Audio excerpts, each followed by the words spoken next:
Assalomu alaykum bıçak ishqibozlari. Ikkita bıçak yasadik. Kana naturalniy koja.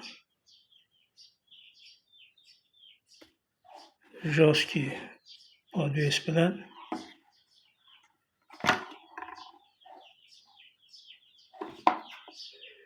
Bıçakni metaliga kelsak, R605. Kovkani uzunlari ham o'zida turibdi. Qalinligi 2 mm. Limonni kislota bilan qoraytirilgan zanglamaslik uchun. Sopi dub, gulbandi duralumin, uzunligi 15 cm. O'ta keskin bıçak. Rockwell shkalasi bo'yicha 67 nitsa. Shishada chizadi. Qattiqlik darajasi shunday.